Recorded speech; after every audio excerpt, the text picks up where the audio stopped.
estão se organizando. Então tá, vamos ver se já inicia aqui. Hoje temos trabalho. Pessoal, desculpem, a minha câmera não tá a melhor do mundo aqui. Eu tive que mudar meu lugar de aula aqui hoje, por conta...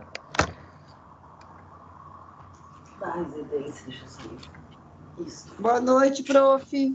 Tudo bem? Tudo bem com... Boa noite, colega. Então, vamos lá. Agora pronto. Vamos à luta? Todos juntos? Vamos. Então tá. Todos. O que a gente fez aqui, gente? Hoje é a nossa última aula antes do nosso grau B. Na semana passada eu já tinha comentado com vocês que a gente conseguiu dar conta bem da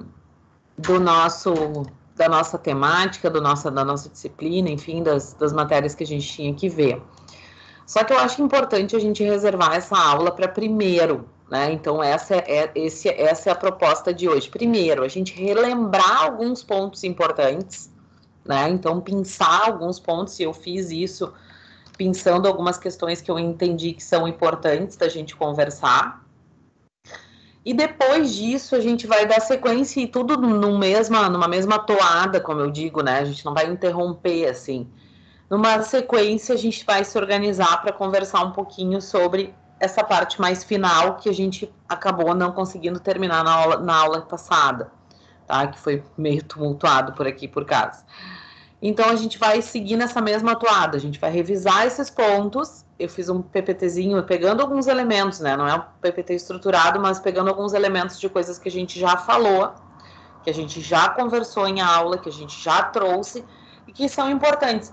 É mais ou menos, gente, como uma forma, assim, não só de revisar para o grau B, né? Que isso vocês vão tirar de letra, vai dar tudo certo, tá? Mas, principalmente para vocês levarem esses pontos para a vida, né? Para a vida acadêmica de vocês, para o movimento de vocês aí daqui por diante. Então, é bem importante que aqueles que não puderem assistir hoje assistam depois em casa ou pensem pelo menos sobre esses elementos que a gente vai colocar como importantes para que a gente possa ajustar, tá? Então, hoje o combinado é esse. Só que antes de iniciar, o que eu queria combinar com vocês, que é bem importante também, tá?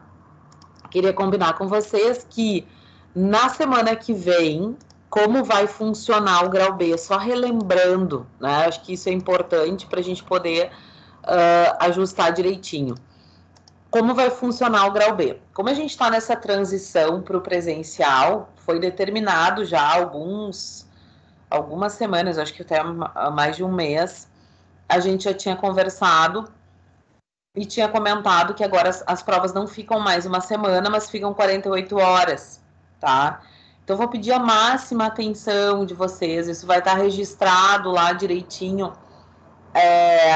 no Moodle, eu já deixei até pronto, né? Enfim, só não tá aparecendo para vocês ainda, mas vocês vão ter um prazo de 48 horas, um pouquinho mais de 48 horas, que eu estendi um pouquinho ali. Então, cuidem isso, gente, cuidem o prazo, tá? Nossa prova na semana que vem, ela vai abrir no dia 2, às 7h30, e depois disso ela fica aberta, então, até o dia 4, às 11 da noite. Então, tenham esse cuidado de atender esse prazo, né? Pra gente não ter problema nenhum e dar tudo certo, tá? Os colegas que farão prova P2 da FGV, tá? Não se preocupem, vocês vão fazer a P2 na semana que vem também, no dia da prova. Provavelmente vocês vão receber um e-mail essa semana da professora Tatiane, orientando e encaminhando os links dessa prova, tá? Eu acho que é um aluno só que tem uma aluna, que eu acho que é a Cláudia, né, que tá com a questão da FGV. Então, não se preocupem que vocês vão receber isso, né, para sinalizar qualquer problema, se até quinta-feira, 7 horas, vocês não receberem, me avisem, tá? Por favor, me sinalizem, que daí a gente organiza, tá bem? Cuidem isso, então. Então, é mais pra gente se organizar, tá? Cuidem esse prazinho da prova, tranquilo, na semana que vem. Eu vou entrar com vocês uns minutos antes, depois eu vou ficar online no chat para qualquer dúvida, tá? mas eu já estou explicando, já estou antenando, porque às vezes o pessoal se organiza, se programa, daí, como tem uma semana, eu vou me programar para fazer tal coisa, enfim. Então, para já se organizarem. Não vai acontecer, vai dar tudo certo, mas assim, já se organizem para que a gente consiga fazer isso da melhor forma possível, tá? E daí vai ser bem tranquilo, a gente consegue conversar e dá tudo certo, tá bem? Então tá.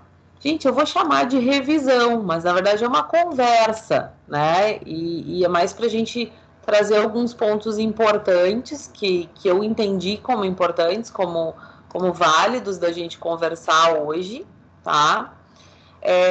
Que eu pensei? Eu sei que é chato esse monólogo, né? Mas hoje é um dia, assim, que talvez seja importante a gente pensar algumas coisas e até anotar algumas coisas, né? Então fica aqui como sugestão que vocês façam essas anotações, que vocês pensem nessa estruturação que a gente vai conversar aqui e que aos poucos, né? Que aos poucos a gente consiga se organizar para ir bem na prova, para sair da disciplina numa boa, tá certo?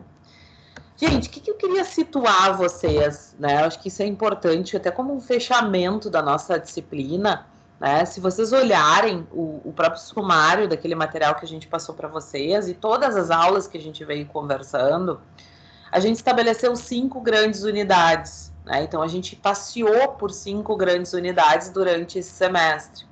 A gente iniciou por uma unidade 1, que vai falar sobre a questão do mundo das ciências sociais, que vai falar sobre a perspectiva das ciências sociais, e aí encarando as ciências sociais efetivamente como uma ciência, né, através de um método científico, através de uma necessidade de validação, né? Então a gente inicia mergulhando nessa perspectiva, e aí com isso a gente começa a conversar, por exemplo, e vocês vão lembrar disso, sobre toda essa transição que a gente teve da Idade Média, né? Ou seja, de uma visão muito mais teocêntrica, de uma visão muito mais voltada para as questões divinas, voltada para uma ideia de pouca cientificidade, né? E muito menos centrada no ser humano, né? E de uma grande transição, de um grande movimento de transformação para a Idade Moderna, né? A gente comentou muito isso em aula, isso aparece nas nossas conversas, né? Porque a gente começa a ter a percepção, e vocês vão lembrar que as ciências sociais como ciência efetiva, ela vai aparecer, então, a partir do século XVII e XVIII, e ela vai efetivamente tomar corpo a partir disso, né? Então, a gente começa a entender que essa perspectiva da modernidade, ela passa a ser muito importante para que a gente entenda efetivamente as ciências sociais como algo a ser estudado, algo a ser pensado. E o que eu quero dizer com isso, gente? O que é importante a gente lembrar? Que disso surge o grande problema, né? Por quê? Porque a gente identifica, então, o objeto das ciências sociais, a gente identifica que o nosso objeto de estudo é a sociedade, mas a gente começa a ter um segundo problema, né? Que é efetivamente identificar como a gente vai analisar, como a gente vai estudar, como a gente vai compreender essa ideia efetivamente de sociedade e efetivamente de realidade social. Vocês vão lembrar dessa expressão. E aí, com isso, gente, é bastante interessante, porque a gente começa a olhar para alguns autores que vão buscar isso, né? Que vão buscar essa ideia de construção da realidade social. Porque daí a gente se dá conta que, sim, a gente precisa de um objeto de estudo. E, efetivamente, o nosso objeto de estudo é essa realidade que está posta. E aí vocês vão lembrar que quando a gente fala dessa realidade posta, é uma realidade contextual, é uma realidade histórica, é uma realidade que leva em conta a memória coletiva. Tudo isso a gente viu, né? Como eu disse, tudo resumido aqui que a gente vai conversar. Só que essa questão da construção da realidade social, ela aparece no seguinte sentido, de que a gente se dá conta que esse questionamento da realidade, ele não pode ser feito através de uma identificação de cada um dos indivíduos. Então, a gente começa a tentar pensar numa ideia de um relativo consenso. E aí vocês vão lembrar desses caras aqui, então, do Berger e Luckmann, que eles começam a trabalhar iniciativas que vão pensar numa estrutura de composição dessa realidade social. E essa grande estrutura que vai se dar numa espécie de consenso, porque a gente sabe que depois os teóricos vão pensar não numa sociedade harmônica, mas numa sociedade efetivamente de conflitos, né? Mas uma espécie de consenso no seguinte sentido, no sentido de que há um estabelecimento dessa realidade através da interação entre esses indivíduos, através das relações estabelecidas entre esses indivíduos. E aí eles vão utilizar 3 grandes etapas fundamentais que é importante que a gente lembre, né? Que é importante que a gente saiba. A primeira delas é a questão da externalização, ou seja, como os indivíduos expressam isso em sociedade, porque pouco importa, lembram? Para ciências sociais, menos importa, né? Aquilo que está passando na cabeça do sujeito, mas aquilo que não é externado, né? E mais importa aquilo que ele efetivamente externa, aquilo que efetivamente ele faz em interação com os demais indivíduos em sociedade. Depois disso, gente, a ideia de objetivação, ou seja, quando a gente começa a dar significado para coisas factíveis, né? A gente deu o exemplo do papel moeda, etc. E o terceiro grande ponto é quando a gente começa a dar significado a isso de maneira subjetiva. Ou seja, a gente naturalmente já entende e já tem numa consciência, aspas, coletiva, uma ideia de que determinados processos ou de que determinadas realidades são assim ou não são assim. Então, essas 3 grandes etapas, elas vão, então, para esses autores, formar a ideia de realidade social, que é justamente o nosso objeto de estudo, como eu dizia há pouco. Só que olha que interessante, gente,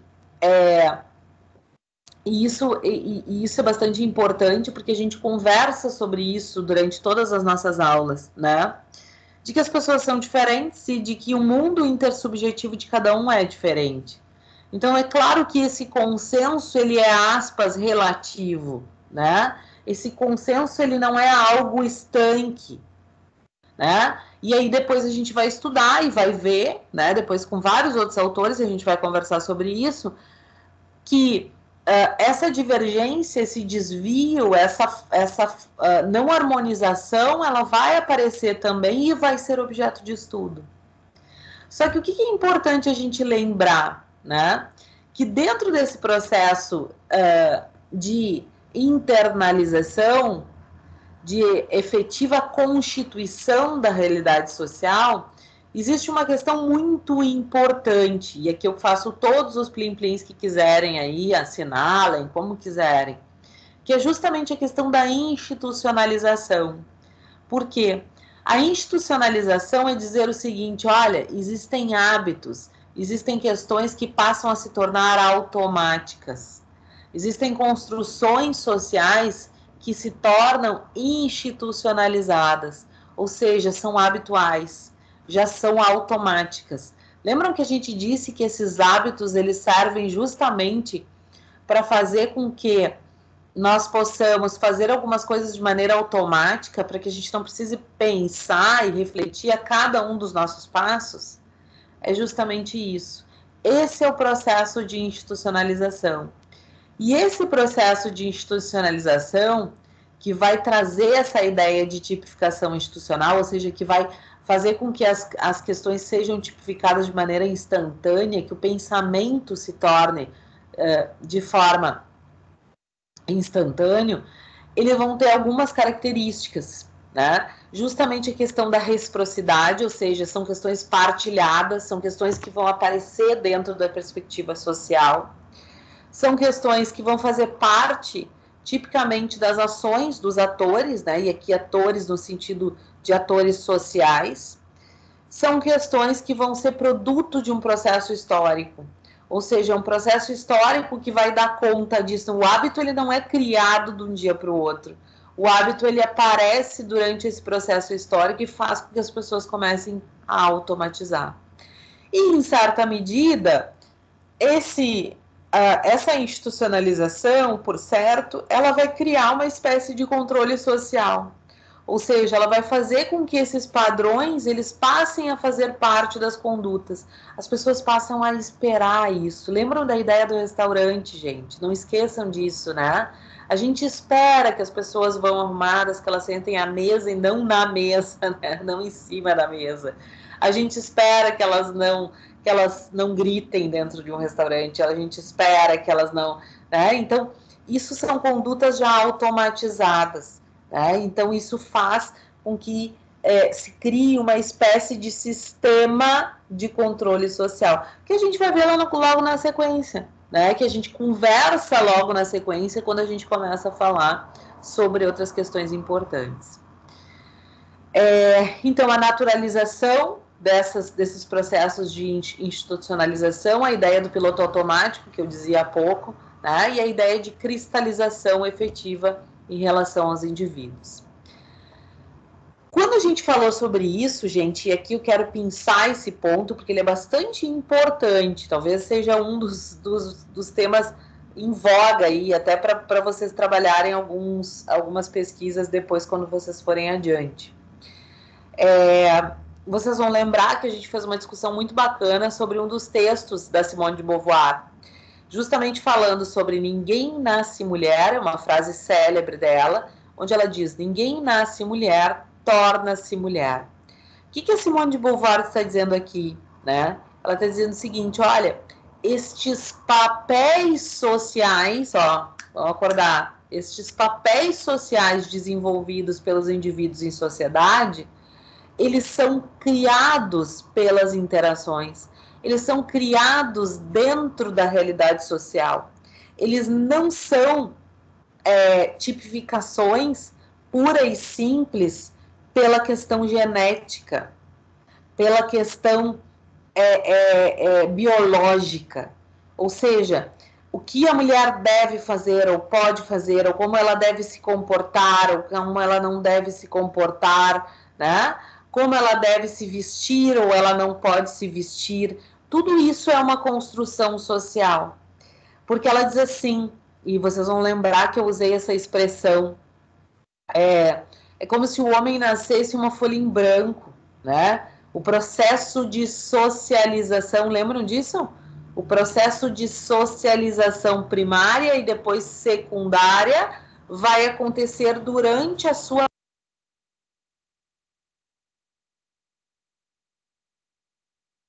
Ficou mudo o seu microfone, professor? Oi, prof. Ficou mudo. Alguém me mutou aqui. Alguém me mutou. Faz tempo? Ou não? Não. A senhora estava falando a segunda, como é que é? Primário e secundário. Socialização primária e secundária. Tá, ok. Isso. Gente, ninguém me muta, por favor. Por gentileza, eu sei que eu sou chata, mas o que eu vou fazer? Como é que fazem isso? Não, deve ter sido sem querer. Então tá, vamos lá. Mas obrigada por avisar. A Luciana se interessou, professor. Olha aí, ó. Ela quer saber como é que faz isso. Tu viu? Não, prof, ela não foi pensando na senhora. Não foi pensando na senhora. Numa outra matéria, numa outra.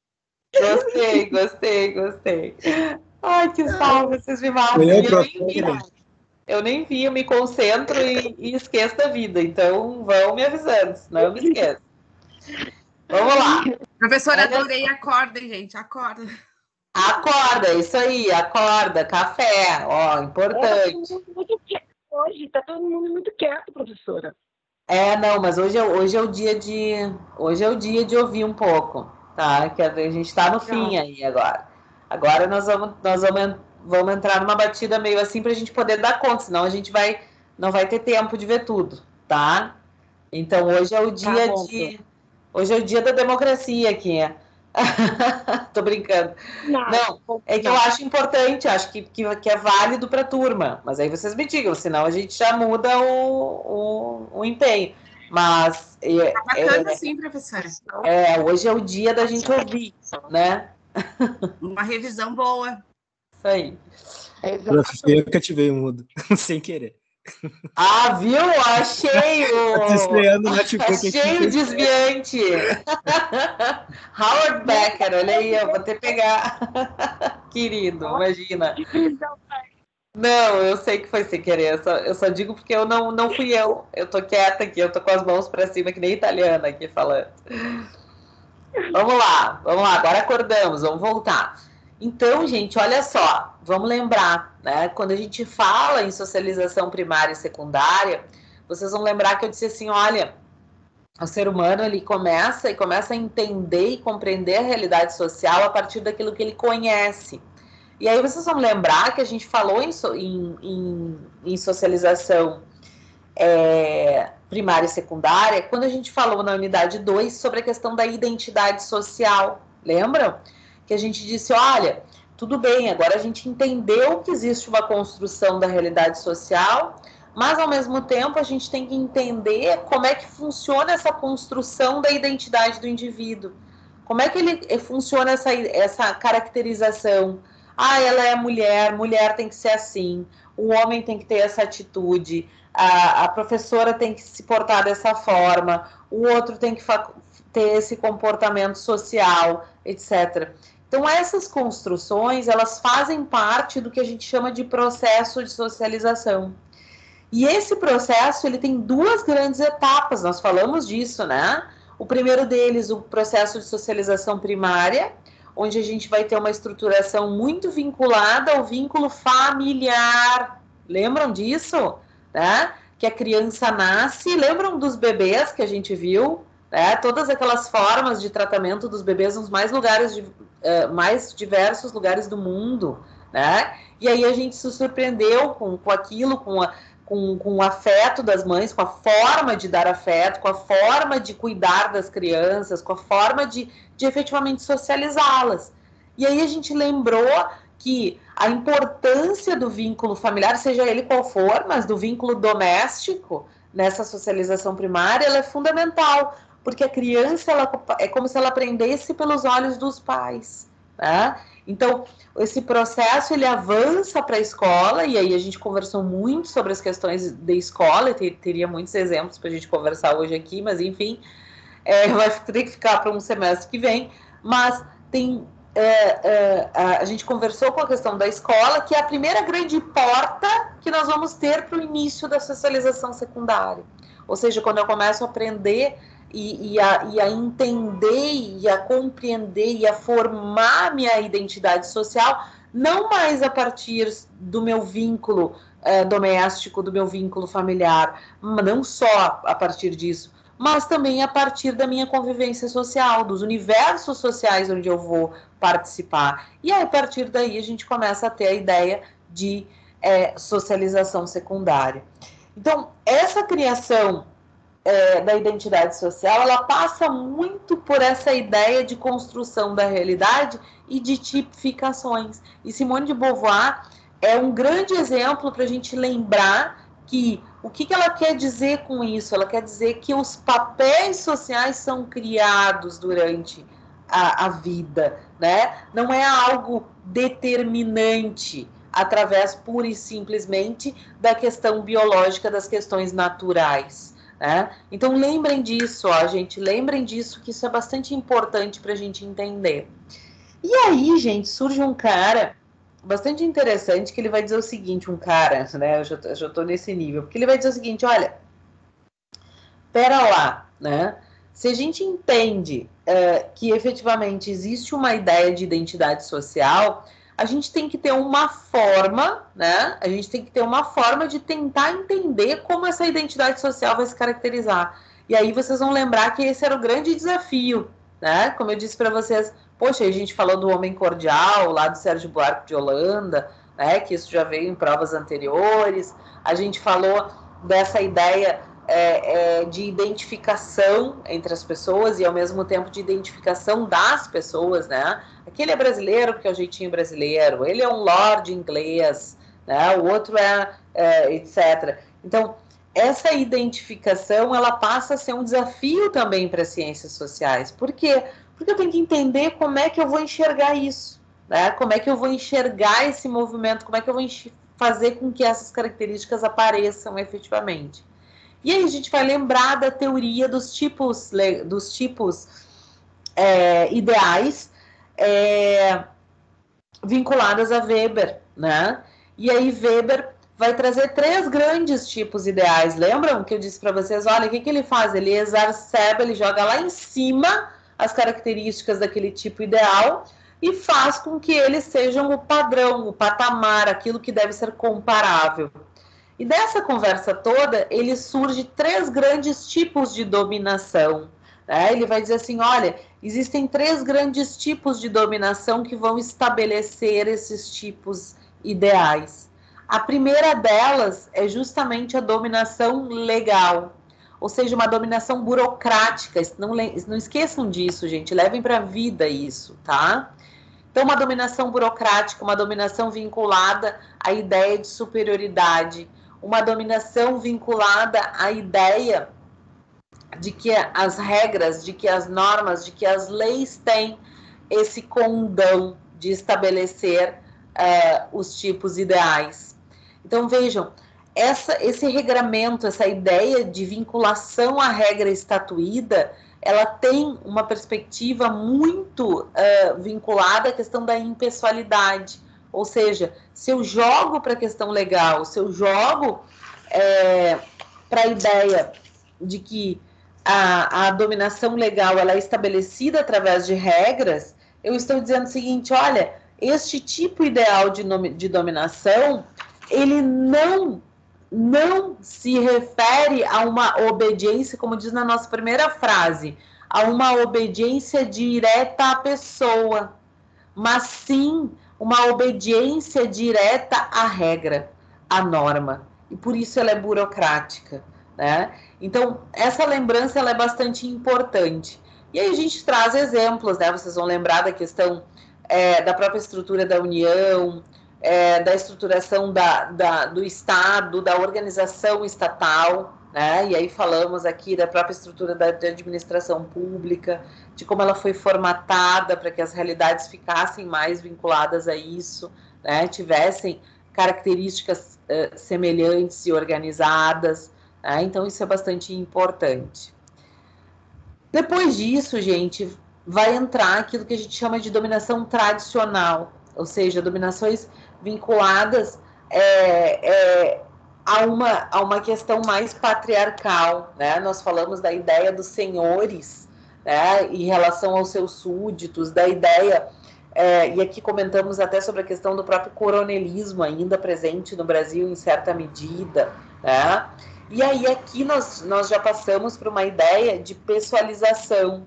Aqui o tipo ideal de dominação, ele aparece muito mais no sentido da pessoa do que efetivamente de uma estrutura burocrática, como é lá na dominação legal. Então essa é a grande diferença. Aqui é uma relação direta entre o seu senhor e os seus súditos, tá? Aspas, né?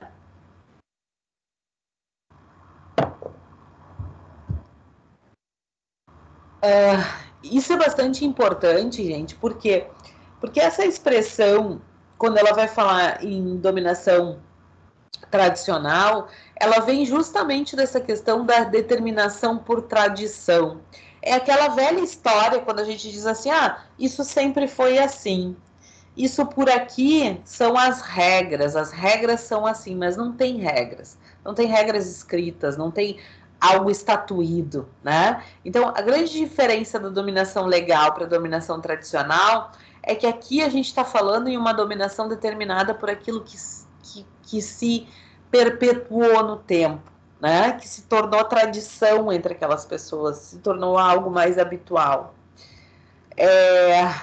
Duas questões, 2 grandes exemplos, e a gente discutiu muito isso também, é justamente a ideia da sociedade feudal, né, a grande perspectiva da sociedade feudal, e depois a perspectiva relacionada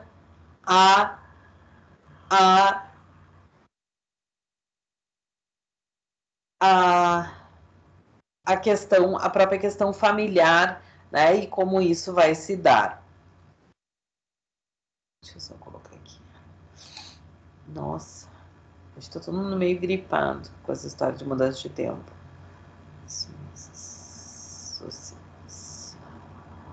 Lembra do Alegra D, prof. Ai, não, pelo amor de Deus, tomar aquele Alegra D de novo. Lembra que eu fiquei mal? Que horror. Eu não sei, professora, não me deu retorno, se foi bom, Tomei, mas tomei. Gente, mas dormi uma semana. Mas eu tava tão mal aquela vez. Que horror. Ai, lembra? Me perdoa, prof, mas ele não é para dar sono, prof. Meu cunhado ele me receitou porque os pilotos tomam porque não dormem. Ai, mas eu acho que foi uma mistura de tudo, de cansaço, de tudo, sei lá.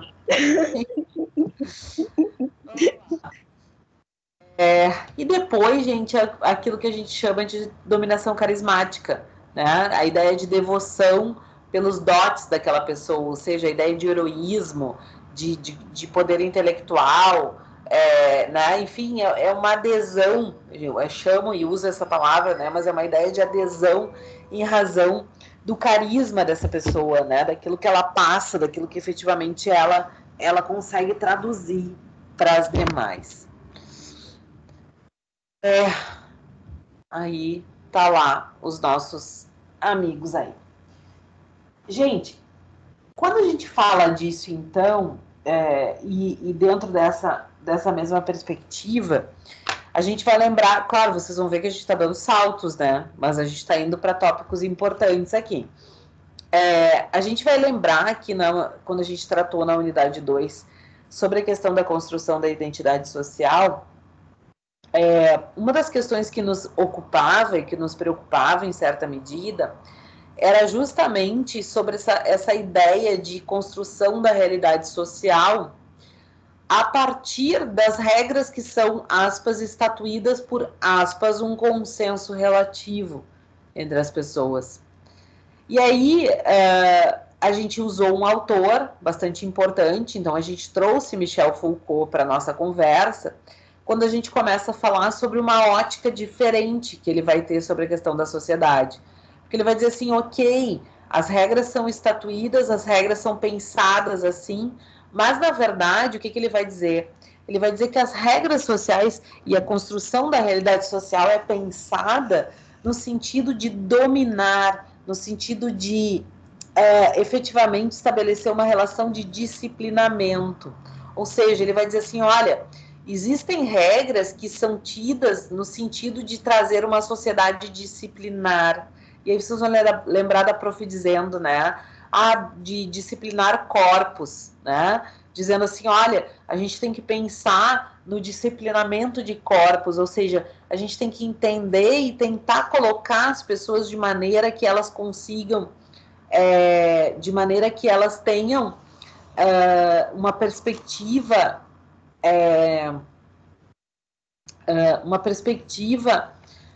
disciplinar, ou seja, que eu consiga efetivamente controlá-las. E aí vocês vão lembrar que a gente conversou um pouco sobre isso, e aí dissemos, olha, justamente a ideia de retirada né, das penas de tortura, das penas vinculadas às questões corpóreas, né, vocês vão lembrar disso, foram com o objetivo de se pensar esse exercício do poder disciplinar sob uma perspectiva arquitetônica, né? Ou seja, eu começo a ter uma representação e um novo mecanismo de poder através da ideia do panotipismo, lembram?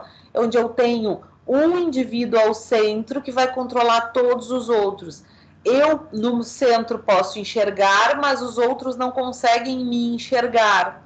Então, a gente começa a pensar numa perspectiva, e essa perspectiva estrutural que vai, né, de arquitetura do panótipo, que vai fazer parte de uma série de estruturas como prisões, quartéis, asilos, etc., ela vai fazer parte de uma ideia de disciplinamento. Ou seja, eu consigo tornar mais fácil esse controle, esse disciplinamento dos indivíduos, Porque eu consigo enxergá-los, eu consigo ter o panótipo, ou seja, eu consigo ter o panótipo todo, eu consigo enxergar a todos, a todo tempo, né?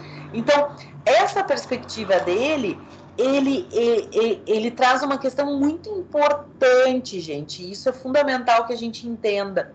Essa vigilância que eu exerço, lembrem, quem está no centro enxerga de fora, mas quem está fora, quem está no panótipo, não enxerga quem está dentro. Então, é uma vigilância invisível. É uma vigilância que não precisa de ostensividade. Eu não preciso colocar tropas a cuidar do fulano, porque eu não sei quem está lá dentro. E a pessoa, só por saber que está sendo vigiada, por isso a câmerazinha lá, ó, por isso sorria, você está sendo filmado. Só por ela saber que está sendo filmada, que está sendo vigiada, isso já basta. Isso já faz com que as pessoas se disciplinem. Lembram do que nós comentamos do equipamento controlador de velocidade? A gente freia quando está chegando, a gente freia quando está chegando numa polícia rodoviária, a gente cuida se tem câmera no elevador. É verdade. Né? E é quase instintivo, né, Lu? É quase instintivo. É verdade. Por quê? Porque é um poder invisível. Às vezes não tem ninguém olhando pra gente lá daquela câmera, mas aquilo ali já faz com que a gente, opa, para aí, né? Eu não preciso ter... Lembram que falamos do Big Brother? Quando falamos nessa aula? E aí dissemos assim, bah, isso, os caras lá dentro fazem coisas diferentes do que talvez eles faziam, pelo menos no início, né? E do que eles fariam se estivessem fora, né? Então, a grande sacada da ideia do Big Brother, da ideia do panótipo, é justamente isso. É uma vigilância invisível, uma vigilância que vai se tornando invisível, né? E que vai fazendo com que as pessoas tenham se tornem, né, então, cada vez mais vigiadas, cada vez mais disciplinadas, né, cada vez mais com individualidades, mas individualidades de massa, né, individualidades individualidades de massa não, individualidades que sejam separadas, né, eu afasto elas, eu faço com que elas tenham e estejam sob o meu controle dentro desse modelo. Gente, diante disso, e também lembrando de uma questão bastante importante, quando a gente fala sobre a questão da sociedade disciplinar, a gente também traz um segundo ponto que é bastante importante, que ele vai dizer o seguinte, olha, nem sempre, né, nem sempre essa ideia de sociedade disciplinar, de regramento e de consenso, né, como eu disse para vocês, relativo, ela vai acontecer. E justamente quando ela não acontecer, é onde a gente vai ter o que os autores passam a estudar como desvio social. Então, assim como as regras sociais, a construção da realidade, todo esse arcabouço de teorias que vão tratar sobre os objetos das ciências sociais, também nós vamos ter... Ai, me dá só um minuto aqui. Deixa eu responder.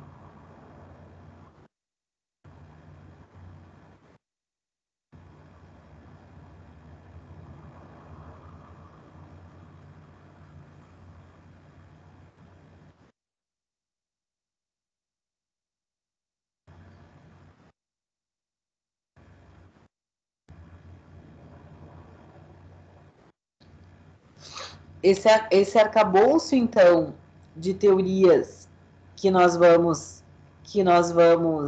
pensar sobre essa ideia de compreensão sobre o indivíduo, vai passar também pela questão dos desvios. Ou seja, o desvio, ele também é produto de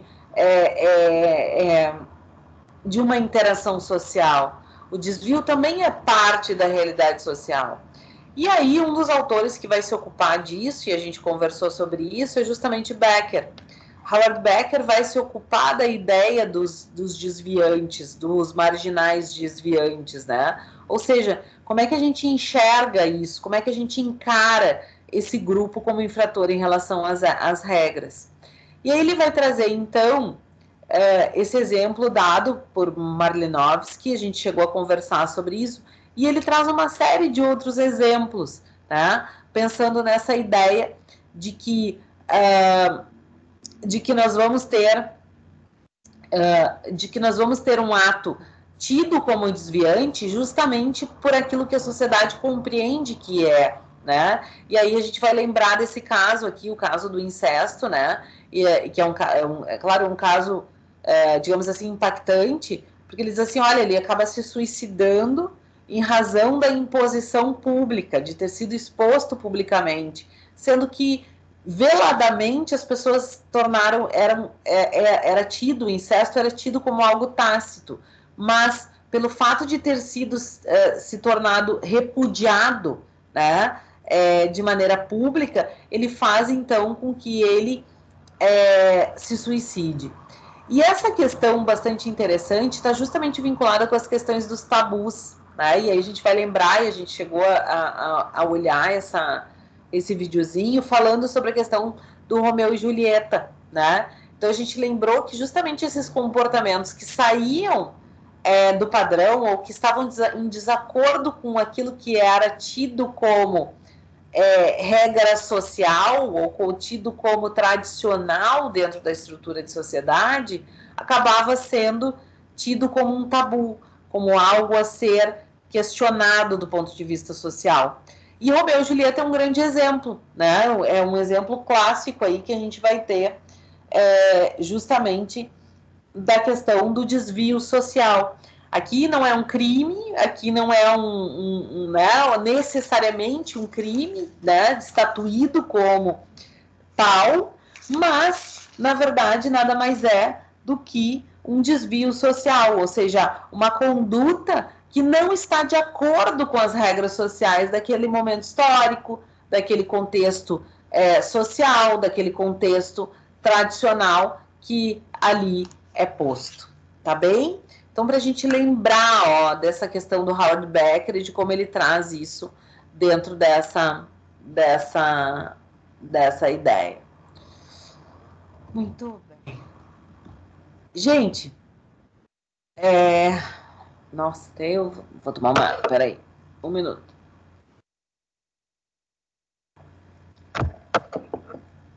Vamos lá. O que a gente tem mais aí na sequência, então?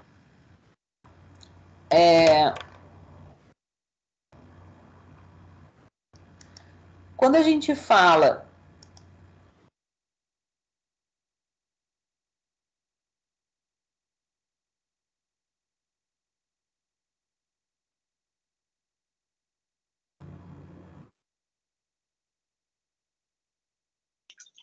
isso, tô lendo o Alexandre aqui. Isso, Alexandre. Isso aí. Isso aí, muito bem. Excelente. Quando a gente falou, então, na sequência... Quando a gente falou na sequência, então, de como essa sociedade se mantém, né? E aí aqui já entrando na ideia do nosso ponto 3, né? Da nossa unidade 3, a gente conversa, então, sobre essa ideia de como a sociedade vai se formar, de como ela vai efetivamente se manter, né? Do ponto de vista de organização, do ponto de vista de manutenção dessa realidade social. E aí os autores vão se debruçar sobre isso e vão começar a pensar justamente sobre uma primeira perspectiva, né? De que essa imposição de regras, de que essa organização das regras sociais, ela não é algo automático, né? Ela é algo que vai vir e que vai advir justamente da própria estrutura das instituições, né? Ela vai vir justamente dos processos de socialização. E com isso, gente, a gente começa a olhar para esse segundo ponto E aí a gente começa a entender um pouquinho sobre a questão, e aí aqui relembrando sobre a questão da solidariedade mecânica. Só um pouquinho, gente. 1 minuto, tá? Peguem um café, podem roubar um café rapidinho.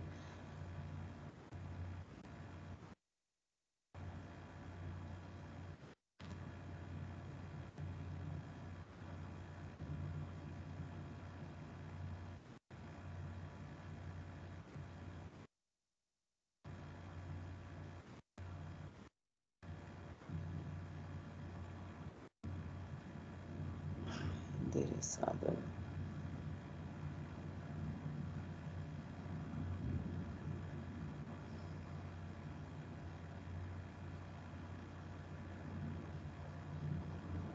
Um minuto, tá, gente?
Tá, me deem só um minutinho.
Vamos lá, vamos dar sequência. Desculpa, gente, só tive que atender aqui. Então, quando a gente pensa nisso, a gente começa a entender, né? E aí a gente acaba utilizando esse conceito que vai ser trabalhado por Durkheim sobre a questão da ideia de solidariedade, ou seja, como é que isso acontece, como é que vai acontecer essa ideia de ligação, de laços entre os indivíduos, né? Considerando que isso acaba sendo um certo pressuposto para esse processo de socialização e de identidade social também.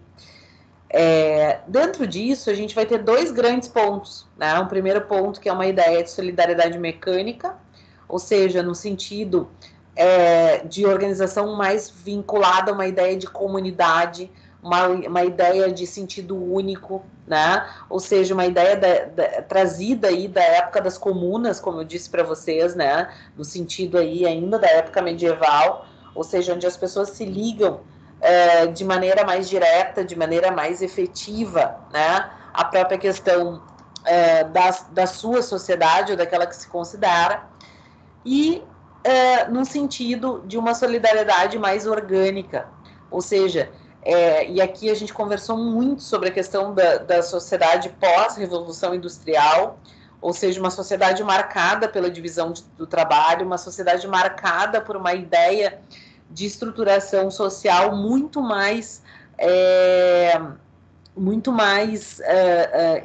dividida, né, onde as pessoas têm funções específicas e se resumem a essas funções, né, onde as pessoas acabam se afastando, onde as pessoas acabam trabalhando muito mais com uma ideia de individualidade, né? Então, essa ideia de solidariedade orgânica como derivação efetiva dessa divisão mais estanque do trabalho, ou seja, de estruturas dentro do trabalho, ela aparece, então, na fala de Durkheim, num sentido de se pensar numa sociedade que vai entender essa coesão, mas vai entender essa coesão na medida em que cada um faz aquilo a que é destinado, né?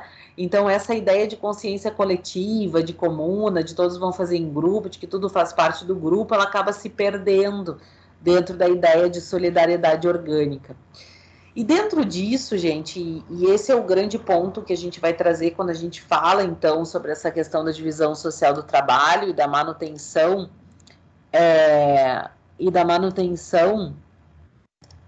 da estrutura social, a gente volta um pouquinho para aquilo que a gente trabalhou, né? A gente volta um pouquinho para aquilo que a gente trouxe nas nossas últimas aulas, em certa medida, quando a gente falou, por exemplo, sobre as questões da democracia.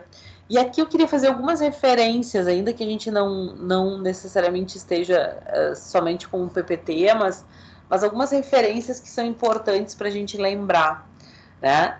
Por quê? Porque a gente fala, então, nessa ideia de construção social, a gente fala, então, nessa ideia de manutenção da sociedade e também de divisão social do trabalho, e a partir disso a gente começa a analisar e começa a pensar sobre algumas questões importantes, né? A gente começa a trazer algumas questões importantes, como uma delas trazidas pelo Weber. Então, numa das aulas anteriores, a gente, não me lembro mais qual, mas enfim, a gente comentava justamente a ideia do Weber quando ele fala sobre a questão da ética protestante e do espírito capitalismo. E aí a gente vai lembrar que essa transformação pós-revolução industrial e essa hegemonia e talvez ascendência do próprio sistema capitalista, ela não tem uma ótica pura e simples do ponto de vista econômico. É isso que eu quero que vocês lembrem. Por quê? Porque ela vai trazer uma ideia de um desenvolvimento do capitalismo de um ponto de vista de se buscar não só o desenvolvimento econômico, não só a busca de lucro, de bens, mas ela vai buscar uma ideia de sucesso, uma ideia de desenvolvimento social, uma ideia até de poder político, né? E isso vem, e aí a gente comentava nessa aula, quando conversávamos sobre isso, justamente dessa ideia de descaracterização da própria do próprio movimento dos cristãos, né, ou seja, da Igreja Católica, ou melhor, da Igreja Católica.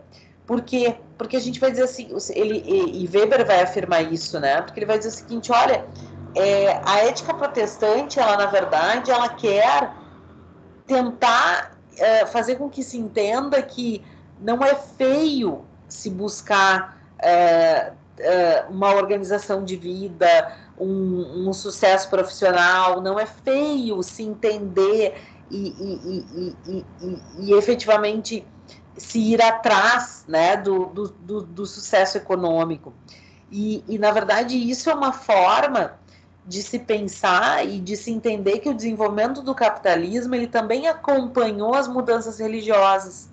E aí a gente trouxe toda essa questão do protestantismo e de como isso vai alavancar, em certa medida, o próprio sucesso da burguesia, nesse ponto de vista, quando a gente fala, e trouxe a questão de Weber, dizendo o seguinte, olha, não é que se queira buscar o máximo de riquezas, mas não há problema nenhum, não há inibição, não é feio ter sucesso, não é feio buscar, almejar poder, né? Não é feio se entender que isso é importante, né? Então, o papel da religião protestante, ele vai ter uma ideia fundamental nesse sentido, não no sentido de ostentar riqueza, não no sentido de ouro, enfim, pelo contrário, mas no sentido de que o desenvolvimento social também depende do desenvolvimento econômico, de que não deve haver inibições nesse sentido, né?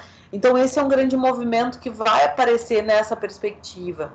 E isso acaba tendo uma importância muito grande quando a gente começa a pensar, e aqui mais ainda sobre um ponto de vista marxista, né? E como eu disse para vocês, sobre uma ótica de uma grande viragem que a gente vai ter aí do ponto de vista econômico, mas do ponto de vista de que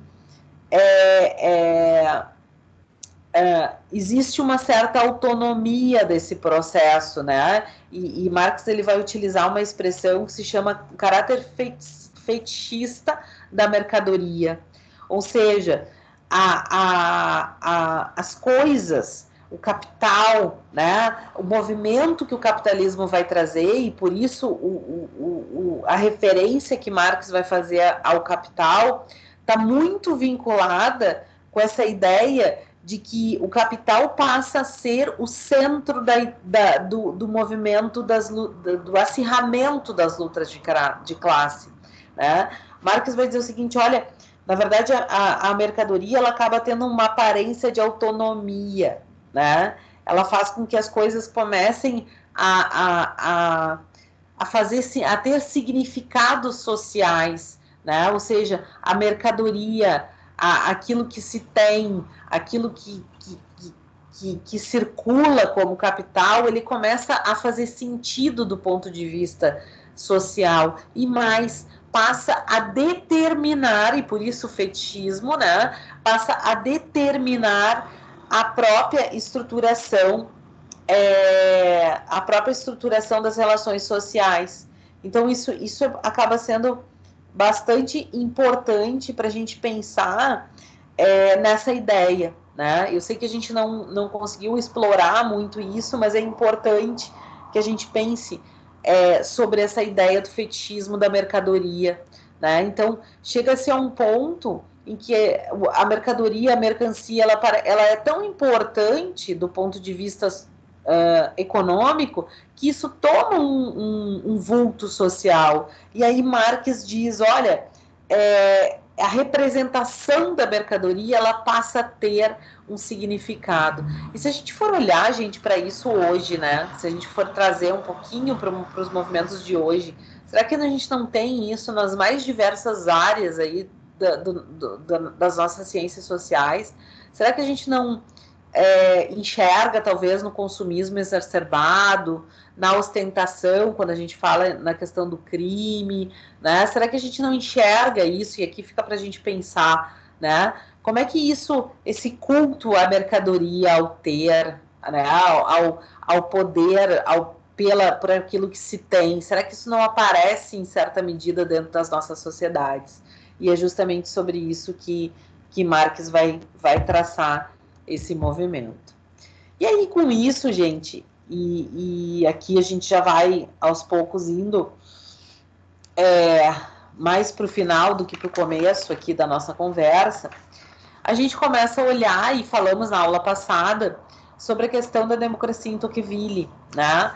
Então, conversamos um pouquinho sobre essa ideia, sobre como ele vai enxergar a democracia nas Américas, né? Sobre todo esse contexto que ele vai enxergar dentro da democracia e, de certa forma, reconhecendo a importância dos movimentos democráticos, mas sobre uma outra ótica, reconhecendo também que a democracia ela é um risco, né? A democracia pensada como algo, como a construção de grandes grupos, ou seja, como a ideia de grandes grupos pode fazer com que as minorias também fiquem desamparadas. E uma das questões bastante importantes é quando ele diz que as aristocracias seriam menos acessíveis às corrupções. Porque o que Tocqueville vai fazer? Ele vai dizer o seguinte, olha, para aí, né? E nós falamos disso na aula passada. Ele vai dizer o seguinte, para aí, se a gente está dizendo que a corrupção, ela se dá, ela acontece muito em razão da questão do poder econômico, muito em razão da vontade de enriquecer, de ter mais riquezas, etc., é muito mais fácil que em governos que sejam vinculados a uma estrutura democrática, ou seja, onde há uma alternância de poder e, portanto, uma disputa por esse poder econômico, do que na própria aristocracia, que, na verdade, já tem uma estrutura de riqueza, né? Já tem um movimento de riqueza. Então, essa é um pouco indigesto, né, quando a gente pensa nisso, porque a gente ainda tem uma ideia romantizada da democracia, mas na semana passada a gente conversava um pouco e analisava de maneira crítica isso, pensando essa ideia de democracia sob a ótica do que a gente chama de crise da democracia representativa, por exemplo, no Brasil. Será que efetivamente os grupos que alcançam ao poder, efetivamente são aqueles que detêm efetivamente aquilo que pensa a sociedade ou aquilo que quer a nossa sociedade? Será que as formas, e aí falávamos em democracia participativa, né? Será que as formas de democracia participativa efetivamente alcançam aquilo que a gente entende como democracia?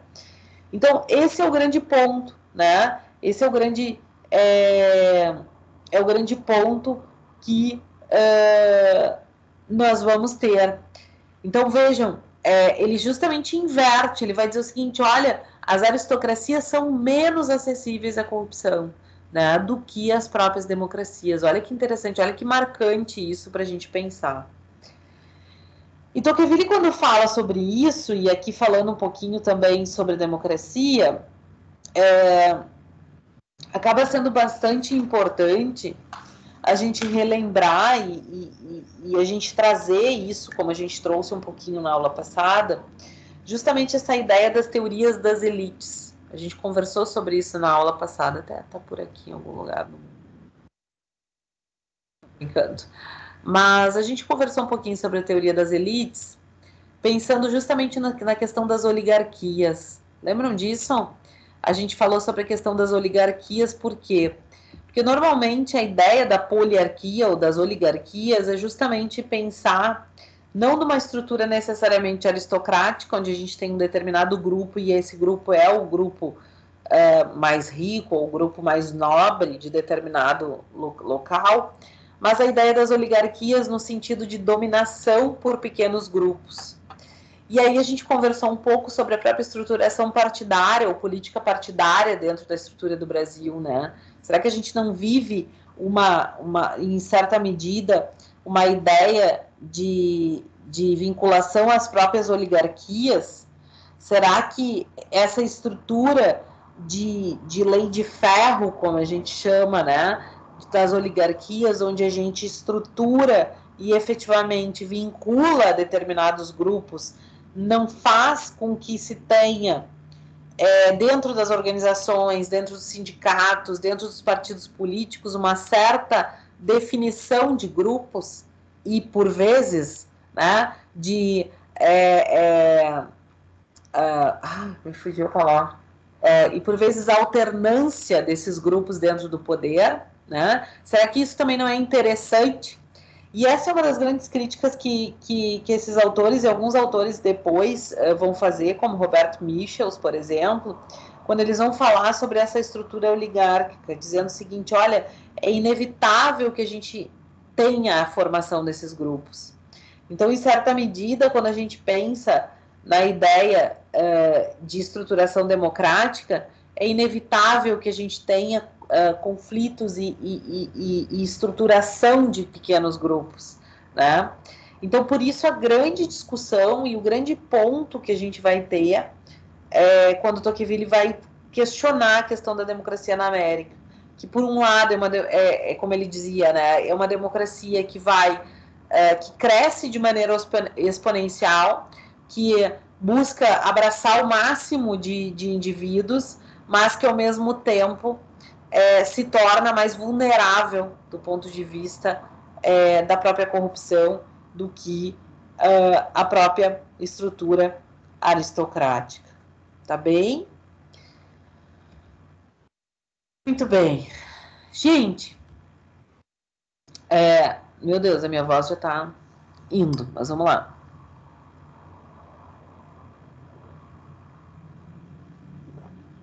Uma última perspectiva interessante que eu queria conversar com vocês é justamente sobre a questão da metodologia, tá? A gente, como eu disse, a gente não vai conseguir ver todo o material, mas tem muito material que vocês já receberam.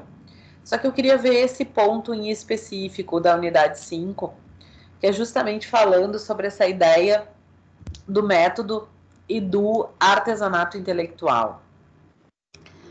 Essa preocupação desse autor, do Wright Mills, é justamente sobre uma ideia de que a ciência social ela tem que ser vista como um ofício. E por que eu quis trazer isso, principalmente na última aula, né? Principalmente nesse nosso momento de encerramento? Para a gente entender, e esse é um dos grandes autores que vai trabalhar essa questão, mas para a gente entender que a estrutura das ciências sociais ela não pode fugir de uma ideia de estruturação metodológica. O que isso significa dizer? De uma estruturação planejada, né? E por isso ele fala nessa estrutura de ofício, né? Por isso que ele vai dizer que a gente vai ter que pensar a estrutura das ciências sociais e as metodologias e os métodos em ciências sociais como uma forma de dar sentido, de fazer com que se tenha comprovação científica. Percebem isso? Por vezes a gente, e eu brincava com vocês lá no primeiro dia de aula, quando eu dizia assim, olha, sociologia não é conversa do bar, né? Não é aquilo que eu acho, aquilo que eu penso, pode ser, mas isso tem que vir de um rumo, de uma rota, né? E essa é a etimologia da palavra método. Ou seja, a gente tem que saber o que a gente está questionando, a gente tem que saber o que a gente está comparando, a gente tem que saber aquilo que a gente está pensando. E isso é tão importante, gente, e esse ponto é tão interessante, por quê? Porque Mills vai trazer dois grandes pontos, né, duas questões importantes. Primeiro, ele vai dizer que as ciências sociais são um ofício, elas são artesanais, elas têm que ser pensadas metodologicamente. E segundo, ele vai dizer que isso pode ser feito através de diferentes métodos, ou seja, ele abre o leque. Ele abre o leque, minha gente.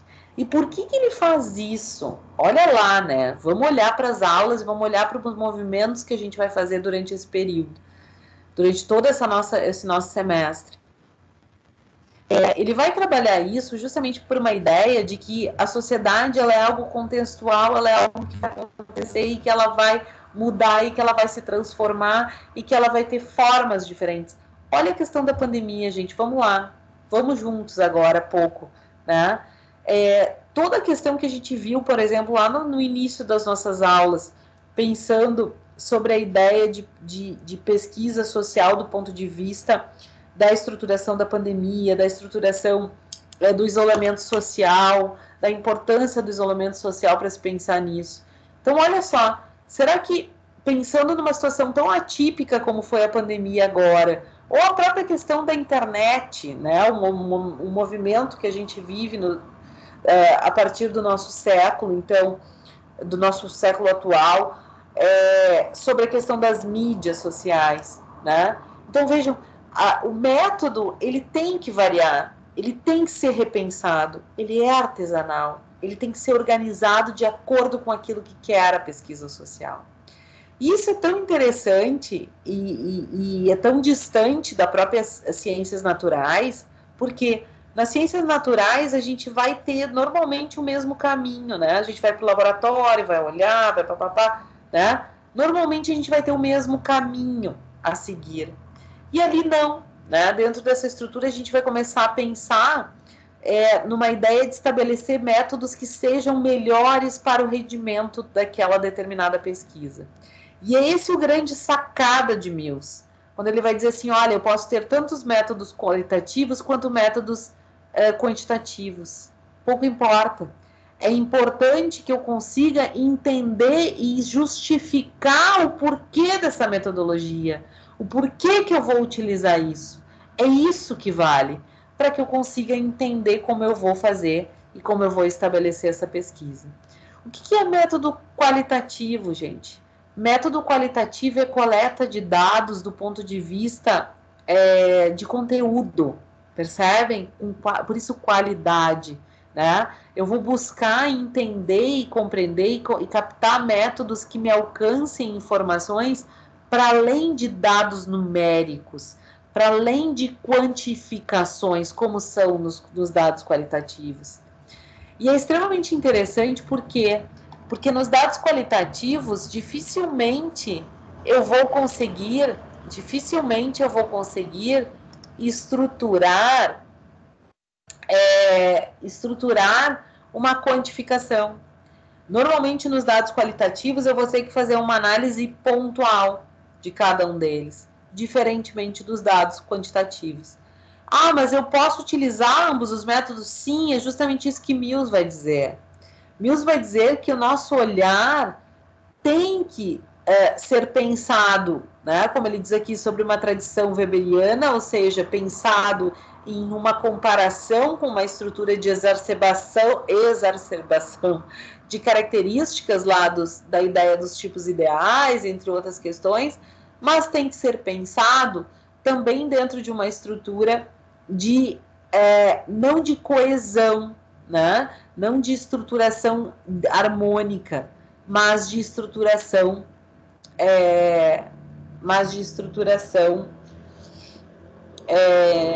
conflitual. Ou seja, eu tenho que compreender a forma como essa sociedade se divide, eu tenho que compreender a forma como essa sociedade se organiza para que efetivamente eu consiga aplicar a metodologia.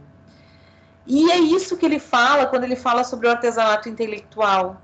Ele vai dizer o seguinte, olha, o artesanato intelectual ele tem que ser visto como um tipo ideal.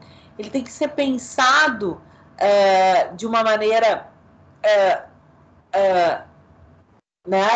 digamos assim, ideal, né? Para que dentro da realidade a gente consiga repensar como a gente vai trabalhar isso, como a gente vai organizar isso, como é que a gente vai pensar nisso. E é tão bacana, porque ele vai dizer o seguinte, olha, quanto mais a gente conseguir trazer, né, a ideia de contemporaneidade, a realidade, aquilo que a gente tem efetivamente para dentro da nossa pesquisa, mais a gente vai conseguir pensar sobre isso. Eu tenho um videozinho, gente, muito bacana sobre isso, e para finalizar, eu acho que é importante, e aí queria que a gente assistisse junto, né, nesse finalzinho da aula, e aí depois a gente pode de repente eu deixo um chat para a gente ver se tem alguma dúvida, alguma coisa mais interessante assim que vocês queiram perguntar, enfim. Ou se quiserem perguntar algumas coisas aqui, a gente ainda tem alguns minutos. Eu só vou pedir uns minutinhos para eu poder abrir aqui, pode ser? E aí eu já coloco aqui para a gente finalizar. Peraí.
Achei. Vou compartilhar aqui com vocês, tá?